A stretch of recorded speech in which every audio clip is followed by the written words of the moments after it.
ዛሬ የእስራኤል የውጭ ጉዳይ ሚኒስትር ኢትዮጵያ መጥተው በዚህ ጉብኝታቸው የኢትዮጵያ ኦርቶዶክስ ተዋሕዶ ቤተክርስቲያን በጣም እናከብራት በጣም እንወዳት ቤተክርስቲያን ናት።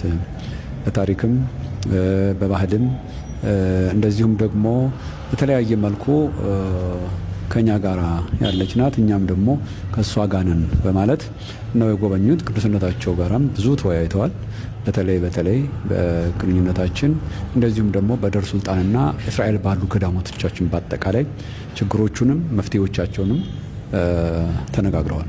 በዚህ ላይ የቅዱስነታቸውም በተለይ ለሁለቱ ሀገሮች እንደ አባትነት ያስተላልፉት መልእክት ካለ ብፁዕ አባታችን?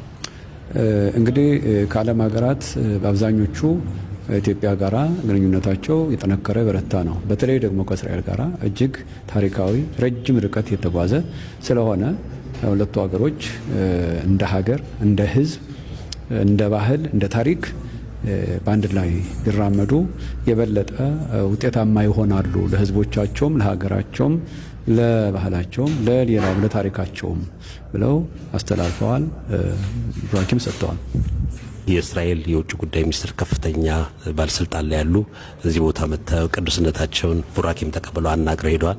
በተለይ ከሁለቱ ሀገራት ግንኙነትም አንጻር እንዲህ ትልቅ ባለስልጣን መጥቶ ቅዱስነታቸውን ጠይቆ ጎብኝቶ ቡራኬ ተቀብለው ሲሄዱ ነው ያለውን ግንኙነት እንደ ዓለም አቀፍም እንደ ሀገር ምን ያሳያል? ይሄ እንግዲህ በእውነት ለሌላውም ትምህርት ነው ብዬ ያስባለሁ። ሌሎችም እንደዚሁ እየመጡ አግኝተው ቅዱስነታቸውን ቡራኬ ተቀብለው የቤተክርስቲያኒቷን ትልቅነት የክርስቲያኑና የአማኞቹንም ደግሞ አክብሮት የሚያሳይ ነውና በዚሁ ልክ ቀጣይ ነገሮችም እንደዚሁ ይሄዳሉ ብለን ተስፋ እናደርጋለን። በተለይ የእስራኤል ውጭ ጉዳይ ሚኒስቴር በእንዲህ አይነት መልኩ ትኩረት ሰጥተው ወደዚህ መጥተው ቅዱስነታቸውን አግኝቼ እነጋገራለን። ቤተክርስቲያኗንም በገዳማት እስራኤል ላይ ደግሞ ትልቅ ይዞታ ብዙ ካላቸው አብያተ ክርስቲያናትና አገሮች ኢትዮጵያ ናት አንዷ።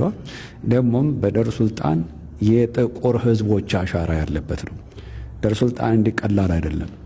ስለዚህ እስራኤል መንግስትን በትኩረት ያየዋል፣ እኛም በትኩረት እናየዋለን። ሌሎቹም ደግሞ ለመውሰድ የሚፈልጉ ብዙ ይታገላሉ። እኔ የደር ሱልጣን ጉዳይ ብዙ ትኩረት ተሰጥቶ ተወያይተናል። ከዚያ በበለጠ ደግሞ ይሄ የመንግስትም የህዝብም ደግሞ ከአፍሪካም አልፎ የጥቁር ህዝቦች ሁሉ መኩሪያና ስፍራ ነው፣ ታሪክ ነው ብዬ አምናለሁ። በዚህ አይነት መልኩ ነው ውይይቱም ሰፋ ብሎ የተነጋገር ነው። ስለዚህ ትልቅ ነው ውይይቱ። It was very moving to meet with His Highness and to hear his words of wisdom. We come to a place of believers and we are also believers. This is a very ancient and strong bond between our two people that continued, and it exists not only in the political level but also in the spiritual level. So it was our honor to be hosted here, and we are thankful for the Patriarch for that. Thank you so much. Thank you.